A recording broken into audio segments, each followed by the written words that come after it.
Camerounaises, Camerounais, mes chers compatriotes, je vous ai dit il y a un an que la période qui allait s'ouvrir en 2012 serait celle de la relance de la croissance, laquelle, vous le savez, est indispensable pour que nous puissions atteindre nos objectifs, c'est-à-dire l'amélioration des conditions de vie et le recul du chômage. Ce message de fin d'année me donne l'occasion de faire avec vous le point de nos efforts et de savoir où nous en sommes et où nous allons. La première constatation encourageante est que l'investissement repart. Après une longue période due à la crise pendant laquelle les investisseurs nationaux ou étrangers ont hésité à s'engager, ils sont maintenant de plus en plus nombreux à manifester leur intérêt pour différents secteurs de notre économie, énergie, mines, agriculture, infrastructures, entre autres. Ceci est évidemment un signe de la confiance qu'ils nous font pour ensemble mener à bien certains de nos grands projets. Le premier secteur que je veux mentionner est celui de l'énergie, parce qu'il est la condition du développement de notre économie. Au cours des derniers mois, nous avons lancé la construction de plusieurs barrages et de centrales hydroélectriques, Lompangar, Mebelle. En début 2013, nous lancerons la construction du barrage de Mekine. D'autres suivront, notamment lorsque nous aménagerons le cours de la Sanaga. La centrale à gaz de Kribi viendra bientôt compléter ces dispositifs. Nous allons ainsi amplifier notre capacité de production d'électricité et mettre fin aux pénuries qui depuis longtemps, depuis trop longtemps, pénalisent nos populations et nos industries. Au terme de ce processus, nous devrions même être en mesure d'exporter de l'énergie chez nos voisins moins bien dotés que nous. À moyen terme, nous aurons ainsi gagné la bataille de l'énergie. Avec la montée en puissance de notre capacité énergétique, le développement de notre tissu industriel va bénéficier de bien meilleures conditions. Les entrepreneurs qui pouvaient hésiter à s'engager, faute de certitude sur la fourniture d'électricité, n'auront plus de raison de différer leurs projets. Il est donc à prévoir que nous allons pouvoir passer à la deuxième phase de l'industrialisation de notre pays. Il nous sera désormais possible de transformer nos matières premières et pourquoi pas d'accéder à des technologies plus évoluées. Nous montons déjà des tracteurs. Nous monterons peut-être bientôt des voitures. Le progrès industriel est le levier de la modernité. Nous ferons évidemment tout pour le favoriser. Les investisseurs sont également prêts à nous accompagner dans la réalisation de nos grands travaux d'infrastructure. Le port de Kribi en est un bon exemple. Le projet d'autoroute Yaoundé-Douala, dont le premier tronçon devrait bientôt être lancé, en est un autre. le deuxième pont sur le Vori et les accès est et ouest de Douala, dont les travaux vont suivre, permettront de fluidifier le trafic à travers notre métropole économique. Notre réseau routier sera ou complété ou réhabilité, de cette sorte que toutes nos capitales régionales seront prochainement reliées entre elles par des axes bitumés. Une partie de ces travaux est déjà en cours. On voit l'avantage que cela représentera pour les mouvements des personnes et des biens à l'intérieur de notre pays et avec les pays voisins. La richesse de notre sous-sol suscite également l'intérêt des sociétés étrangères candidates à la mise en valeur. La prospection et l'exploitation du pétrole se poursuivent favorablement. Même si, pour le moment, nos ambitions dans ce domaine sont modérées, on ne peut écarter la possibilité de nouvelles découvertes. En revanche, nos gisements de gaz naturel sont prometteurs. Une partie du gaz sera exploitée pour fournir de l'énergie, comme à Kribi, et pour satisfaire les besoins domestiques de la population. Une autre sera liquéfiée pour l'exportation. Un projet de cette nature est sur le point d'aboutir. Le secteur minier devrait s'animer dans les prochains mois. La mise en valeur du gisement de cobalt et autres minerais associés de l'Omier devrait démarrer dès que le financement sera bouclé. Le projet fer d'Mbalap est entré dans sa phase terminale avec la récente signature de la convention entre l'État et Cam Iron. L'exploitation de la bauxite, de Mini Matap et de Ngaundal fait l'objet d'une négociation qui se poursuit normalement. Le projet Diamant de Mobilon est en phase d'exploitation. Il devra tenir compte des règles du processus de Kimberley auquel nous avons adhéré et qui assure la traçabilité du diamant du Cameroun. De la même façon, l'exploitation de l'or devra faire l'objet d'une sérieuse remise en ordre. Deux préoccupations doivent guider notre attitude s'agissant du secteur minier. D'une part, que l'État, c'est-à-dire l'intérêt général, y trouve un juste avantage. D'autre part, que nos minerais donnent lieu, autant que possible, à une première transformation avant l'exportation. Comme vous le voyez, ainsi que je vous l'avais laissé prévoir, le Cameroun est devenu un grand chantier et tout permet de penser qu'il continuera de l'être pendant longtemps encore.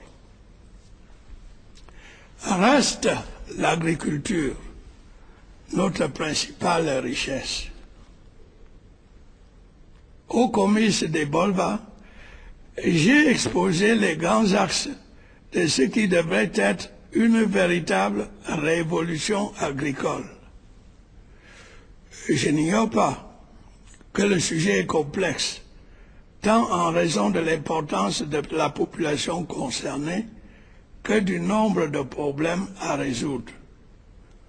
Mais je sais aussi que l'agriculture est l'atout maître pour assurer définitivement notre développement. C'est pourquoi nous devons à tout prix mener notre révolution agricole à bon terme.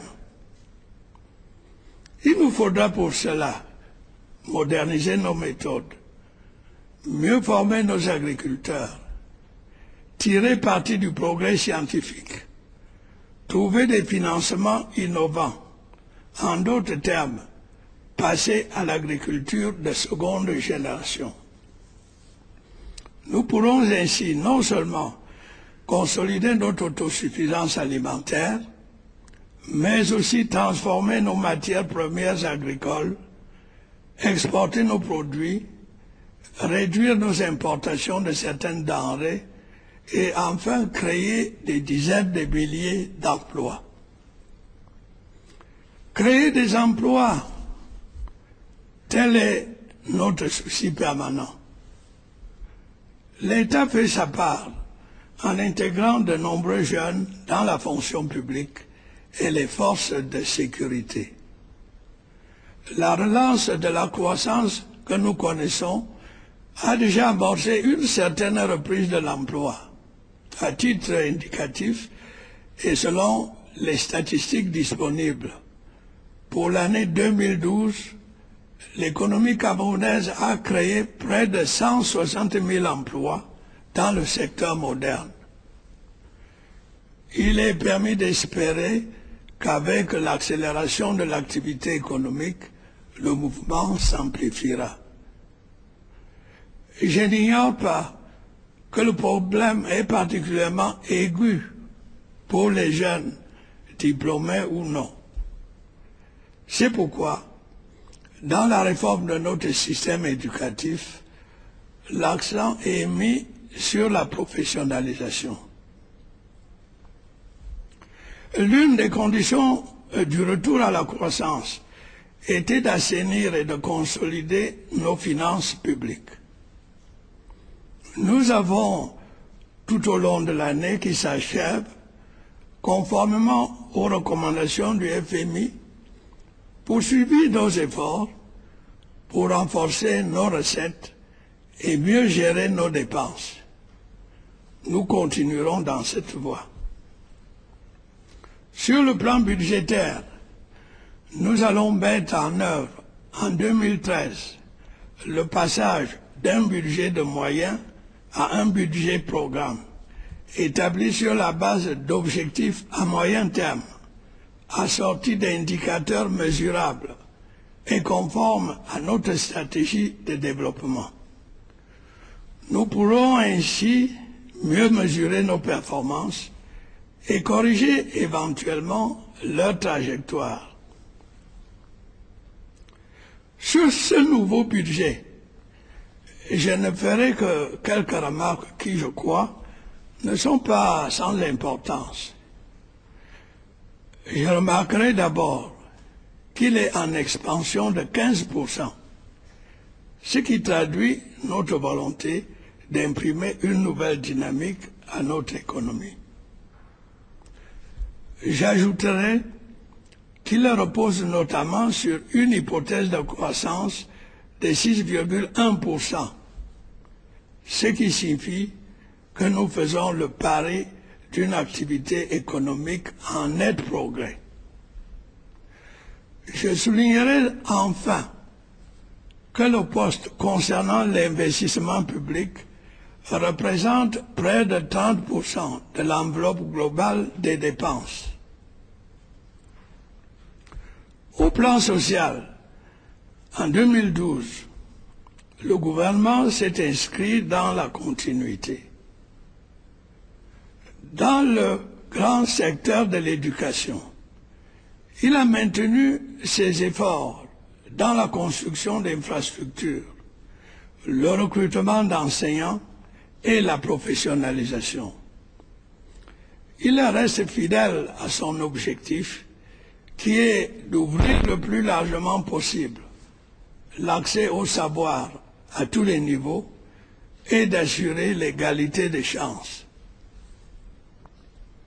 Pour ce qui est de la santé, les opérations concernant la mère et l'enfant, la lutte contre les pandémies, les campagnes de vaccination, etc., ont suivi leur cours. De nouvelles infrastructures hospitalières de proximité ont été réalisés et des équipements de pointe ont été mis à la disposition des hôpitaux de référence. Dans le même ordre d'idées, la mise au point d'un système de sécurité sociale accessible au plus grand nombre se poursuit. La proportion des populations couvertes en matière de sécurité sociale devrait passer de 10% en 2012 à 20% en 2015. Ces taux ne sont pas satisfaisants. Il conviendrait de les améliorer autant que possible. Par ailleurs, je n'oublie pas que les progrès dont notre pays peut se prévaloir ont pour finalité essentielle d'améliorer les conditions de vie de nos concitoyens. Or, à cet égard, on doit reconnaître qu'il reste beaucoup à faire. L'accès à l'eau et à l'électricité reste très insuffisant, qu'il s'agisse des villes ou des zones rurales. À court et moyen terme, la situation devrait sensiblement s'améliorer. De grands travaux sont en cours qui, on peut l'espérer, apporteront des solutions à ces problèmes de pénurie. De même, le logement social dans notre pays n'est pas à la hauteur des besoins de la population. Pour pallier ces déficits, nous allons lancer prochainement des programmes pilotes à Yaoundé et dans d'autres centres urbains où nos PME auront leur part. S'ils donnent satisfaction, ils pourront être reproduits à l'identique dans nos capitales régionales. Pour rester dans le domaine social, je voudrais m'adresser à nos retraités qui peinent à toucher leur pension. Les délais qui sont parfois constatés peuvent atteindre plusieurs mois, voire davantage, ce qui est inacceptable. Des instructions données pour y remédier portent déjà des effets. L'attention portée par le gouvernement à la relance de la croissance n'a pas empêché la politique de reprendre ses droits. Dans notre souci permanent de moderniser notre processus démocratique et de renforcer la transparence et la crédibilité de nos élections, il a été décidé de refondre le fichier électoral et d'introduire la biométrie dans la confection des documents électoraux. Il est impératif que cette opération soit menée à bien dans des délais prévus. C'est le lieu pour moi d'adresser une invitation pressante aux Camerounais de s'inscrire massivement sur les listes électorales. Afin de faciliter ce processus, j'ai décidé de la gratuité de l'établissement des cartes nationales d'identité à compter du 1er janvier 2013. L'adoption récente d'un code électoral unique va aussi dans le sens de la modernisation de notre processus démocratique. Il s'est avéré également nécessaire de mettre en conformité avec la Constitution certaines dispositions concernant le Conseil constitutionnel en vue de la mise en place de cette haute juridiction. Celle-ci interviendra après les élections sénatoriales prévues en 2013. Camerounaises, Camerounais, mes chers compatriotes, ainsi, quoi qu'on puisse en dire, nous avançons résolument dans la voie de l'émergence, guidés par nos feuilles de route, comme le navigateur avec sa boussole, attentif aux écueils qui pourraient se trouver sur sa route et profitant des vents favorables pour abréger les étapes. Oui, je l'affirme, la nouvelle dynamique est en route et rien ni personne ne pourra l'arrêter. Devons-nous pour autant pavoiser? Certainement pas. Je suis bien conscient en effet que nous devons encore compter avec l'inertie, l'incompétence, voire la malveillance de certains qui freinent notre redressement. S'y ajoute la corruption sous diverses formes et la fraude dans la passation des marchés publics. Le récent rapport de la CONAC est particulièrement édifiant à cet égard. Il va de soi que ces atteintes à la fortune publique ne resteront pas impunies. Je compte sur le ministre chargé des marchés publics pour mettre fin à ces abus dans sa sphère de compétences. Les dérèglements en question sont d'autant plus condamnables qu'une partie appréciable de notre population connaît encore des conditions de vie difficiles. Il est clair que les sommes importantes détournées auraient pu contribuer à l'amélioration de son sort dans les domaines de l'éducation ou de la santé. Combien d'écoles décentes de santé, d'adduction d'eau, aurait-on pu construire avec cet argent détourné? Ces comportements délictueux, qui sont le fait d'une minorité, nuisent évidemment à l'image de notre pays. Ils nourrissent les critiques de ceux qui, à l'intérieur comme à l'extérieur, veulent ne pas reconnaître les progrès que nous avons accomplis au cours des dernières années. Nous serions, selon eux, immobiles, et notre stabilité serait elle-même sujette à caution. Un tel manque d'objectivité ne peut s'expliquer que par une sorte de myopie politique qui les empêche de voir les choses telles qu'elles sont, et par un affaiblissement de la mémoire qui a effacé chez eux le souvenir des épreuves que notre peuple a traversées pour venir à bout de l'injustice des termes de l'échange, des contraintes de l'ajustement structurel et des préjudices provoqués par la récente crise économique et financière. Eh bien, mes chers compatriotes, montrons à ces censeurs ce que nous sommes capables de faire. Lorsque dans quelques mois, dans quelques années, ils verront notre pays se couvrir de chantiers, de barrages, de centrales, de ports, d'usines, de routes, diront-ils encore que nous sommes immobiles? Mais, avant de conclure, je voudrais que nous ayons tous une pensée pour nos compatriotes qui ont été touchés il y a quelques mois par de graves inondations.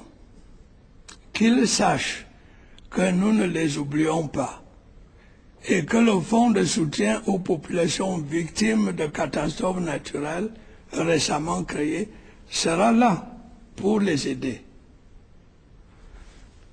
D'autre part, je suis heureux d'annoncer que les conditions paraissent pouvoir être réunies dans quelques mois pour célébrer avec toute la solennité souhaitable le cinquantenaire de la réunification. Camerounaises, Camerounais, mes chers compatriotes, j'ai bien présent à l'esprit les termes du contrat passé entre nous il y a un an. Déjà les premières réalisations prennent corps, d'autres vont suivre au cours des prochains mois. Profitons de la paix et de la stabilité qui règnent dans notre pays pour entreprendre de grandes choses J'y suis déterminé et je vous exhorte à m'accompagner dans cet effort. Bien sûr, nous rencontrerons des obstacles, mais avec le soutien de tous, de vous tous, et des jeunes en particulier, je suis certain que nous les renverserons. Nous sommes un grand peuple, une grande nation. C'est l'occasion ou jamais de le montrer. Permettez-moi maintenant de vous présenter à toutes et à tous mes vœux les plus sincères de santé et de bonheur pour la nouvelle année. Bonne et heureuse année 2013. Vive le Cameroun!